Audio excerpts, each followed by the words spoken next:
Olá, eu digo sempre as mesmas palavras, mas é isso mesmo, o prazer que a gente tem de poder nos encontrar aqui nesse nosso café e fé, tomar um cafezinho juntos, ainda que não presencial fisicamente, mas é muito bom. O café é a bebida privilegiada do brasileiro, aquilo que nós gostamos, e a fé, sem a qual não podemos agradar a Deus. Café e fé é um nome muito significativo para mim. E o nosso objetivo é proclamar o Evangelho, é falar do Deus que se encarnou, que se interessa por gente e veio com um objetivo não de rotular as pessoas com sistemas religiosos, mas salvar a gente da gente mesmo, porque nós somos muito inadequados. O nosso modo de viver é um modo muito ególatra, egoísta, muito cheio de si mesmo. E nós estamos aí fazendo esse caminhar através dessa palavra dos últimos dias e o que tem acontecido e o que vai acontecer nesse período. Os links das nossas redes sociais estão aí nas suas telas para que vocês possam conhecer o nosso material e também participar. Hoje mesmo nós vamos começar a falar um pouquinho da carta de Judas a pedido de pessoas que queriam um pouquinho de informações sobre esta carta. E você é sempre um aliado nosso, 3 áreas muito importantes, que é você um aliado de oração. A gente precisa deste apoio, dessa retaguarda. Você pode ser um aliado na contribuição. Este programa tem custos e precisa do suporte. E você pode também ser um aliado no compartilhamento, fazendo com que esse material chegue a outras pessoas, se for o caso de você achar necessário. Nós vamos para um pequeno devocional e já nós voltamos.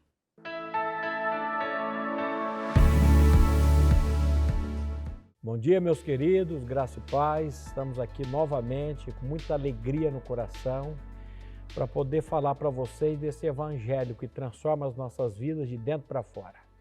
E quero lembrá-los, mais uma vez, cobrá-los. Vocês estão lendo a carta de Paulo aos Romanos. Nós temos meditado sobre essa questão do Evangelho, que o Evangelho é o poder de Deus para a salvação, que o Evangelho é Deus agindo, que o Evangelho é graça. E o nosso texto base tem sido Romanos 1,12, quando Paulo diz: eu não me envergonho do Evangelho, porque o Evangelho é o poder de Deus para a salvação de todo aquele que crê, primeiro do judeu e também do gentil. E hoje eu queria ler com vocês mais um texto que encontra-se na Epístola de Paulo aos Romanos, no capítulo 3, do versículo 23 e 24, que nos diz assim. Primeiro, Paulo diz assim: todos pecaram e destituídos ou separados estão da glória de Deus. Então presta atenção no que Paulo está dizendo. Ele diz: todos pecaram, e ele diz: e separados, destituídos estão da glória de Deus. E aí no versículo 24 ele diz: sendo, pois, justificados gratuitamente por meio da sua graça, mediante a redenção que há em Cristo Jesus. Meus queridos, esses 2 versículos eu creio que eles dão uma conferência de um final de semana. Primeiro, Paulo diz: todos pecaram. E eu quero que você preste atenção nessa expressão todos. Todos, não deixa ninguém de fora.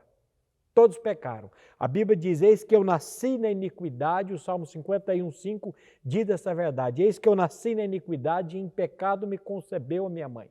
Então todos nós já nascemos com a natureza de pecado dentro de nós, essa natureza controla a nossa vida. Jesus diz que aquele que comete pecado é escravo do pecado. Não se engane, você e eu nascemos escravos dessa natureza. Mas aí no versículo 24 ele diz, sendo, pois, justificados, presta atenção na graça, presta atenção no evangelho. Nós temos batido em cima disso. Religião é eu tentando mudar a minha vida. Religião é eu tentando fazer algo. Evangelho é Deus vindo ao nosso encontro, é Deus operando na nossa vida, é Deus fazendo tudo por nós em Cristo Jesus. Essa expressão de João 19,30, quando Jesus disse lá, tudo está pronto, tudo está consumado. Ali Jesus consumou uma eterna redenção. Por isso que Paulo diz, sendo, pois, justificados gratuitamente por meio da sua graça. Olha a redundância aqui de graça. Evangelho é graça, religião é esforço. Religião é eu fazendo, evangelho é Deus fazendo, sem que eu mereça. Então ele diz, sendo justificado gratuitamente, mediante a sua graça, por meio da redenção que há em Cristo Jesus. Só existe redenção em Cristo Jesus. Jesus veio nesse mundo para nos redimir de todo o pecado. E para nos redimir do pecado, entra o Evangelho. Evangelho, nós já falamos aqui dessa palavra, é boa nova, é boa notícia. Evangelho, nós já falamos, é morte e ressurreição de Cristo, aonde eu encontro a minha atração no corpo dele naquela cruz, como ele diz em João 12,32, a morte para o meu eu naquela cruz, como ele diz em Gálatas 2,20, eu estou crucificado com Cristo e vivo não mais eu, mas Cristo vive em mim. E a ressurreição juntamente com ele, para que ele venha habitar em mim. Então, a redenção, ela é gratuitamente por meio da sua graça e a redenção encontra-se em Cristo Jesus. Que alegria poder anunciar esse evangelho. Graça e paz, até a próxima, se Deus quiser.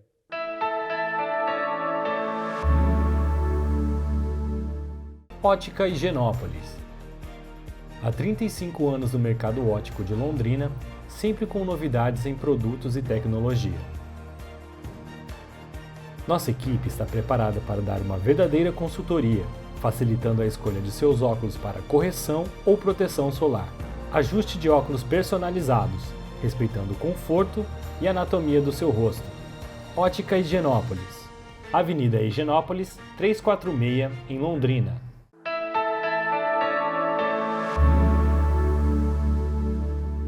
Como eu falei inicialmente, nós vamos olhar um pouco a carta que combate os falsos mestres, a carta de Judas. Mas antes de entrar propriamente na leitura desta carta e podermos pensar juntos, vamos orar. Querido Pai, nós somos carentes e nós precisamos da Tua revelação, que o Teu Espírito nos instrua e nos conceda a possibilidade de enxergar além da terceira dimensão, enxergar a realidade espiritual da Tua Palavra.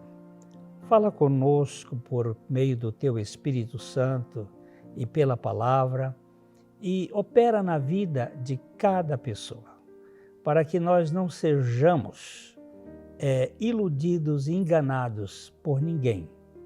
Que o Senhor traga luz nesta treva terrível da ignorância e que nós sejamos iluminados para que em tudo Jesus Cristo seja glorificado. Abençoa as famílias, as pessoas que estão participando, ouvindo essa mensagem e que elas sejam enriquecidas com a vida de nosso Senhor Jesus Cristo. É o que te pedimos, no nome dele. Amém. Então, a carta de Judas, ela foi escrita com o objetivo de contrapor as artimanhas dos falsos mestres. Assim como no Antigo Testamento houve falsos profetas, e muitos, também na igreja, na história da igreja, nós teríamos e temos. É isso que Judas vai mostrar. Muitos falsos mestres para tentar enganar os incautos, aqueles que ainda não têm uma firmeza na palavra. E esta carta é muito semelhante à de 2 Pedro. Tanto Judas quanto o apóstolo Pedro, eles escreveram algo muito parecido em muitos aspectos. Na segunda epístola de Pedro, no capítulo 2, ele começa dizendo assim como no meio do povo, esse povo aqui é o povo de Israel, surgiram falsos profetas, assim também haverá entre vocês. Aí ele está falando para a igreja, falsos mestres. Eles vão introduzir dissimuladamente heresias destruidoras, até ao ponto de renegarem o soberano Senhor, que os resgatou, trazendo sobre si mesmos repentina destruição. E ele vai um pouquinho mais dizendo também, movidos por avareza, farão comércio de vós, com palavras fictícias. Para eles, o juízo lavrado a longo tempo não tarda, e a sua destruição não dorme. Vocês percebem claramente que o apóstolo aqui está mostrando o surgimento desta turma que penetra dissimuladamente, com uma camada, com uma capa de disfarce, para introduzir aquilo que vai negar a soberania do Senhor, que vai trazer dúvidas nas pessoas e que vai fazer com que as pessoas debandem daquilo que estava sendo instruído. E ele vai chegar a dizer, ele mostra que nos últimos dias esse escárnio vai aumentar, tendo em conta, antes de tudo, que nos últimos dias virão escarnecedores com seus escárnios, andando segundo as suas próprias paixões e dizendo: onde está a promessa da sua vinda? Porque desde que os nossos pais dormiram, todas as coisas permanecem como desde o princípio da criação. Então, ele chama a atenção desta corja maligna que se veste de ovelha, mas que por dentro é lobo devorador. Então, ele mostra claramente que nos últimos tempos isto vai surgir muito fortemente. Agora, voltando para a carta de Judas, ele começa dizendo: Judas, servo de Jesus Cristo, irmão de Tiago, aos chamados, amados em Deus Pai e guardados em Jesus Cristo. Olha que coisa interessante. Quem é esse Judas? Deus usou um Judas justo para desmascarar os apóstatas, dos quais Judas Iscariotes é um exemplo. Tudo o que sabemos desse Judas é que ele era irmão de Tiago e servo de Jesus Cristo. Aqui ele descreve, há uma possibilidade de ser ele também irmão do Senhor. Porque em Marcos, no verso 3, diz, não é este o carpinteiro, falando de Jesus, filho de Maria, irmão de Tiago, José, Judas e Simão, e não vivem aqui entre nós suas irmãs? E escandalizavam-se nele. Então, no meio da família de Maria e José, havia um Judas. E grande parte dos estudiosos da Bíblia acreditam que este Judas seja o irmão do Senhor. E aqui ele não põe, para não chamar talvez muito a atenção, ele diz servo do Senhor Jesus, irmão de Tiago, porque há um irmão do Senhor que é Tiago, possivelmente o autor da carta a Tiago.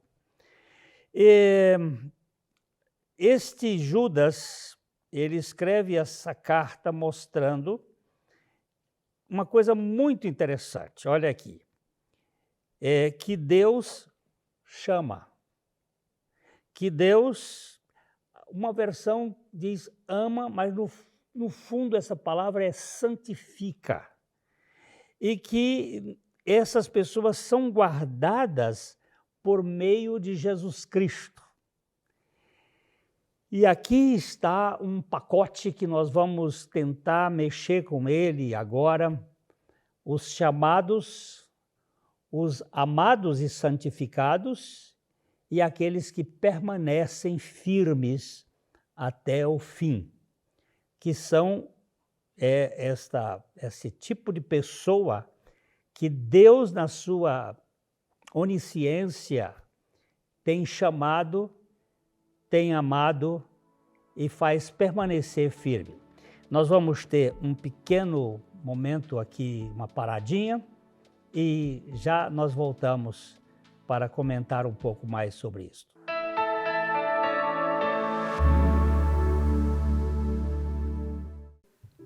De 10 a 13 de outubro de 2023, teremos um congresso de liderança cristã com o tema O Evangelho das Insondáveis Riquezas de Cristo, o Evangelho que salva, o Evangelho que edifica, o Evangelho que santifica.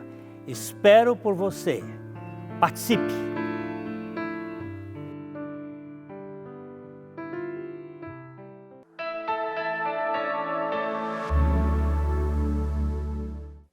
Então, como eu estava falando, Judas, esse nome Judas, ele vem de Judá, que é o pai da genealogia em que vai Jesus. E Judá significa louvor.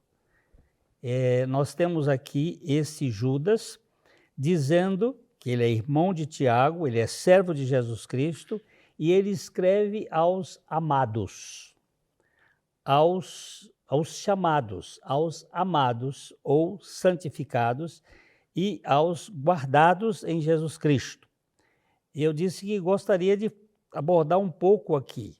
Deus chama para fora uma turma pelo Evangelho para pertencer a Ele.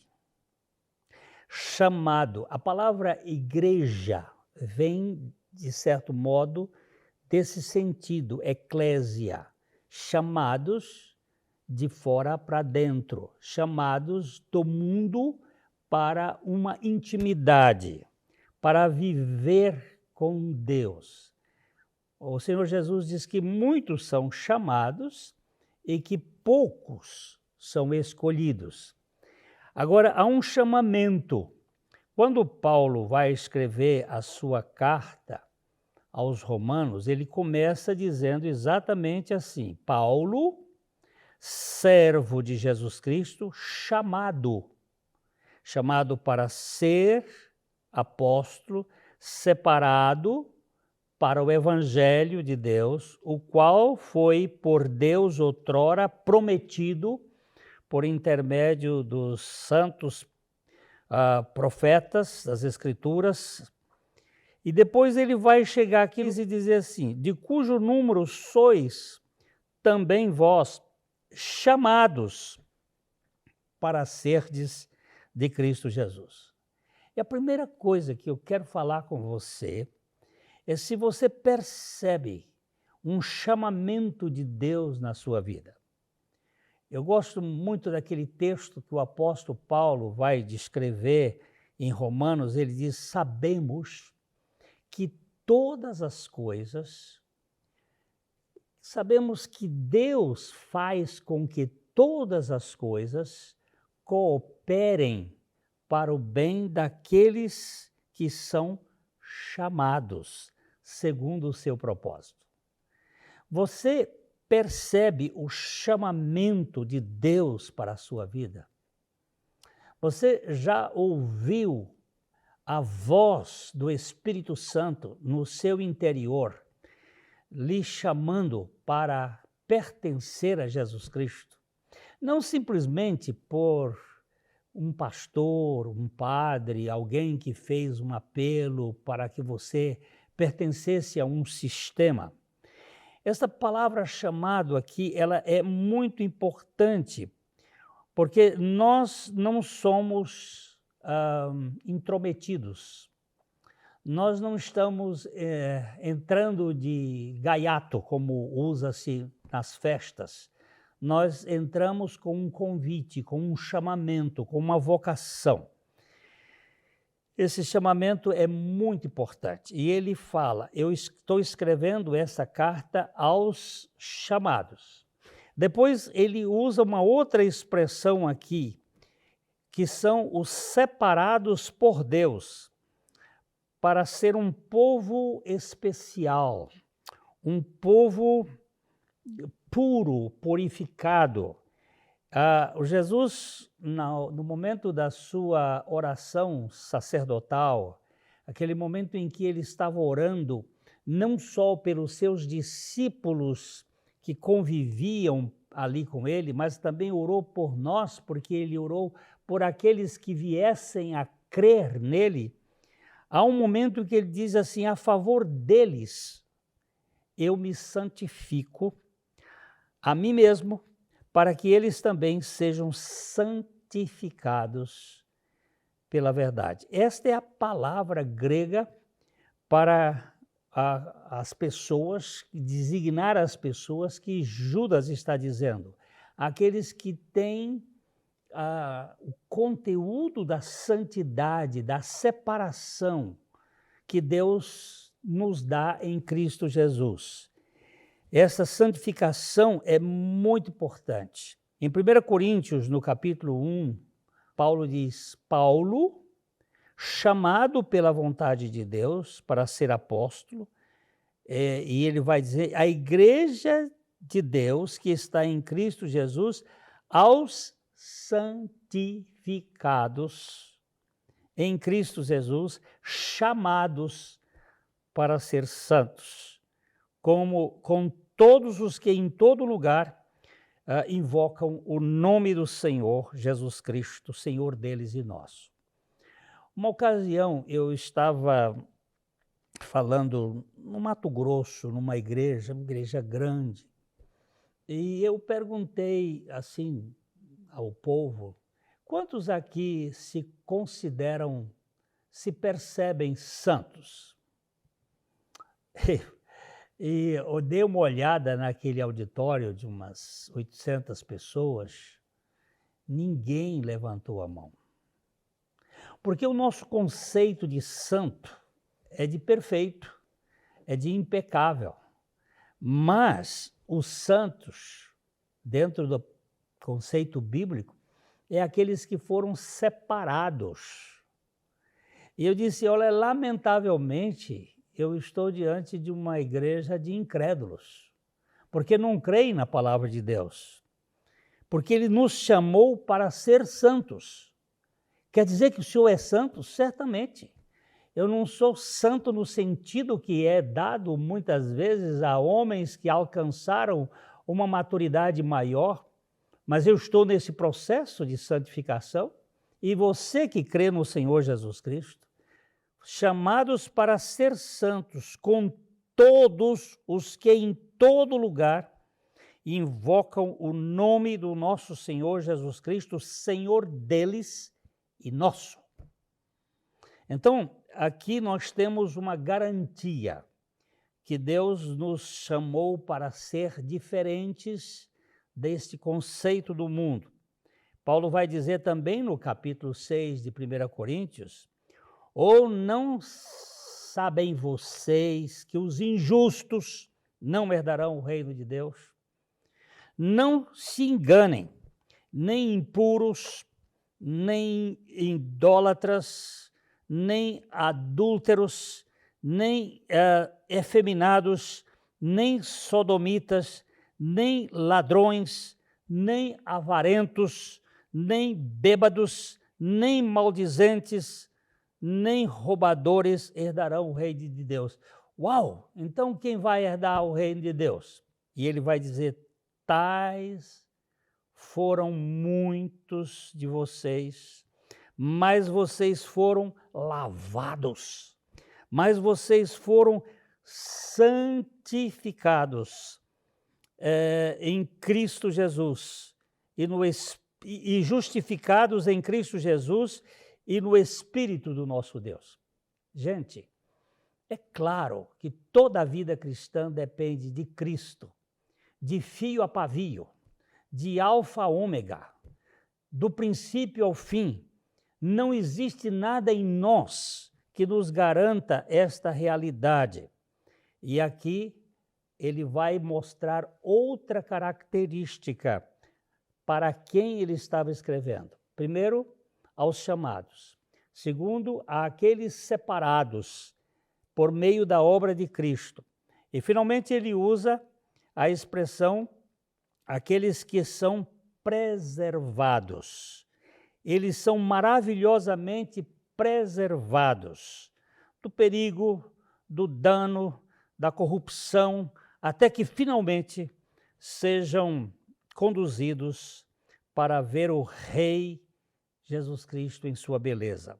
O apóstolo Pedro vai dizer isto na sua primeira epístola: bendito seja o Deus e Pai de nosso Senhor Jesus Cristo, que segundo a sua muita misericórdia nos regenerou. Olha que palavra forte. Gerou, nós fomos gerados de Adão, nós fomos gerados pelos nossos pais através do nosso relacionamento paterno e agora regenerados para uma viva esperança mediante a ressurreição de Jesus Cristo dentre os mortos, para uma herança incorruptível reservada nos céus para vós outros, que sois, a palavra, guardados pelo poder de Deus, mediante a fé para a salvação, a revelar-se no último tempo.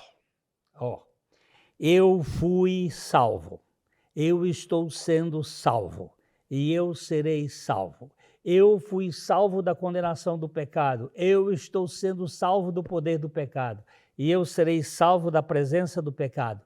E neste período todo, eu estou sendo guardado pelo poder de Deus em Cristo Jesus. Então Judas escreve esta carta àqueles que foram chamados. Você foi? Àqueles que estão sendo santificados. Você está?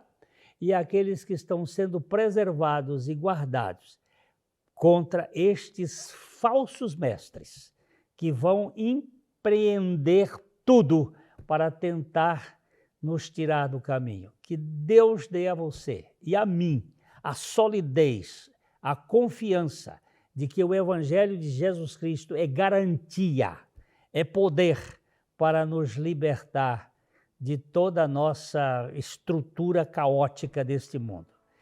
Cuidado com os falsos mestres e nós vamos, em outro programa, abordar sobre esse assunto. Espero que você seja muito abençoado e que tenha a revelação da pessoa de Cristo. E aqui fica o nosso abraço de coração para coração. Até a próxima.